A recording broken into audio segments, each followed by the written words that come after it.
This is our 20th episode of the Always Wondered podcast, so we figured it's a great time to ask this question. Have you always wondered where the term podcast actually comes from? Well, for the answer, we have to rewind all the way to the early 2000s, a simpler time when the internet made weird buzzing sounds. People carried flip phones, and TikTok was, well, it was just the sound a clock made.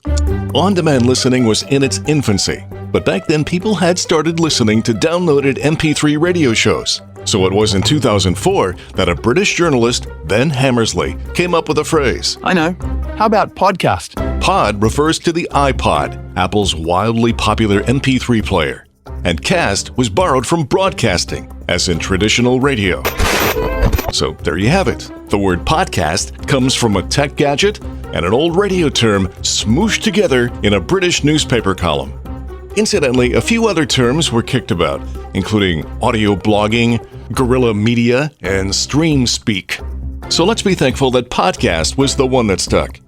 Otherwise, this is where I would say, welcome to the Stream Speak, where we answer some of the questions you've always wondered about. Yeah, I admit that sounds kind of weird. The Always Wondered podcast. Hi, I'm Rick Peterson. Thank you for joining us. You know, the U.S. is one of only 3 countries that still officially use the system of imperial measurements.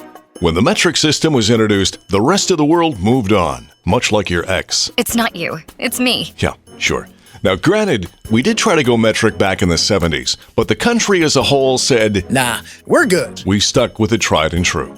So have you always wondered how we came up with this weird collection of measurements? Well, let's start with the inch. On an earlier episode, we mentioned that sometimes traders in early England would use the width of their thumb as an inch. But King Edward II said, We need something more precise. So from this day forward, an inch will be 3 grains of barley laid end to end. Yes, barley. Do you think this bookcase will fit in our living room? I'm not sure. Let me get some barley and measure it. And that was just the beginning. The foot is just like it sounds. The length of a man's foot.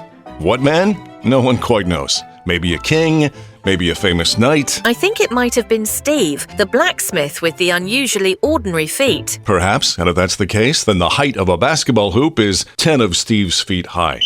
A yard? Well, apparently King Henry I of England declared that a yard was the distance from his nose to his outstretched thumb. Behold, I present to thee the yard. Looks just like a royal selfie stick. And that brings us to the acre. That was the amount of land that a pair of oxen could plow in a single day. That eventually became standardized to 43,560 square feet. Because let's face it, nothing says simple like 43,560. And the mile? That was 1,000 paces of a Roman soldier. Now, in ancient Rome, a pace was actually considered 2 steps, one left, one right. So that came to about 5,000 feet.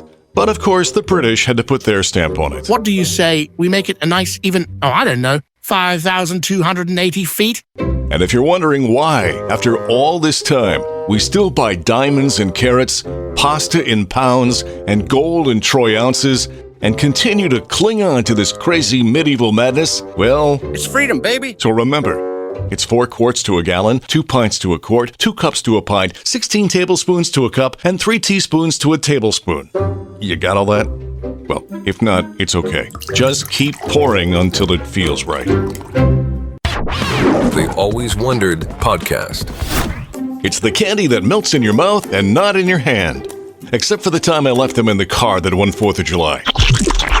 But I digress. Of course, we're talking about M&Ms. That's why M&M's chocolate candies go everywhere with no chocolate mess anywhere. But have you always wondered where these chocolatey, candy-covered morsels of sweetness come from? Well, the story of this iconic American candy begins in, Spain? Yeah, that's right. Spain. In the 1930s, a man by the name of Forrest Mars, from the same Mars family that had already given us Milky Way, Snickers, and Three Musketeers, noticed soldiers from the Spanish Civil War eating chocolate pellets covered in a hard candy shell, which kept them from melting in the heat. So a light bulb went off in his head. He brought the idea back to the States and eventually teamed up with Bruce Murray, the son of the Hershey's chocolate president, which is interesting because Mars and Hershey's had been candy rivals, but they put their differences aside and together created M&Ms. The initials stand for Mars and Murray. I beg to differ. It's Murray and Mars. Who knows, maybe some animosity remained. Anyway, this was during World War II, so initially M&Ms were offered strictly as military rations. Because what better way to make the world safe for democracy than arming our GIs with a pocket full of sugar bullets? But once the war ended, M&Ms really took off. In order to differentiate themselves from the competition, they stamped each candy with the letter M. That stands for Mars. No, it's Murray. And they originally came in brown, yellow, red, green, and violet. Violet? Yeah, well, that disappeared pretty quickly. And they've been multiple colors over the years. And back in the 70s, red disappeared for a while with concerns over red dye number 2, even though it was never used in M&Ms. But when the public panics, hey, what can you do? Today we have plain, peanut, crispy, caramel, fudge brownie. Basically, if you could shrink it and coat it, they stuffed it into an M&M.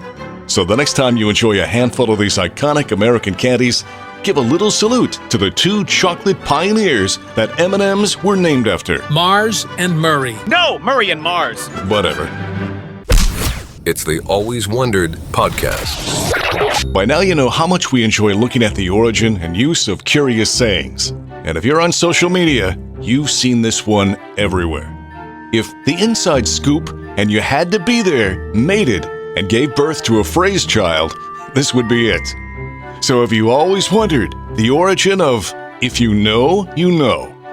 It's the verbal equivalent of a wink and a smirk. And I get it. You put up a photo of a van with shag carpeting, or MC Hammer pants, or inflatable furniture, and you caption it, If you know, you know. or the really cool kids would simply type, IYKYK. It's fun, but somewhere along the line it became kind of smug, overused, and an inside joke so far inside it needs a security clearance.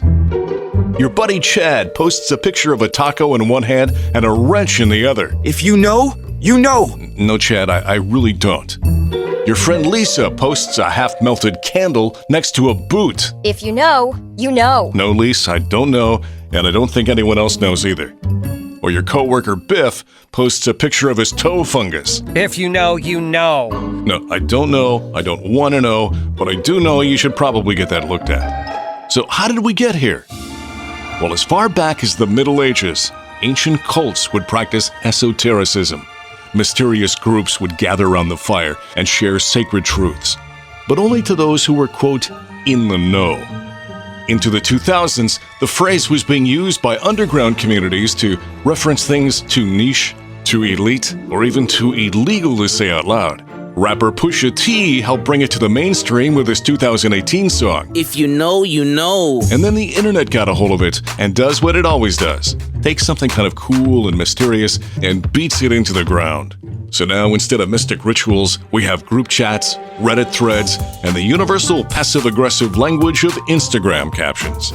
In a world full of vague captions, one phrase dares to say absolutely nothing and somehow makes you feel left out anyway. If you know, you know. So the next time someone uses it, my advice, just nod, look off into the distance, and say, Oh yeah, I know. whether you do or not. The Always Wondered podcast. Well, that brings us to the end of another episode. We hope we answered a few more of those questions that seem to show up unannounced in your brain in the middle of the night. And as always, we leave you with one to ponder. Have you always wondered why scissors come in packaging that requires scissors to open? Is this a joke or a curse? Either way, it sounds like a topic for a future episode. Until then, stay curious and keep wondering. I'm Rick Peterson. Thanks for listening.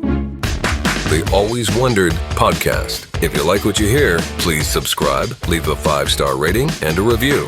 Listen on Apple Podcasts, Spotify, or wherever you pod. Feel free to offer suggestions for future topics or simply reach out to alwayswonderedpodcast@gmail.com.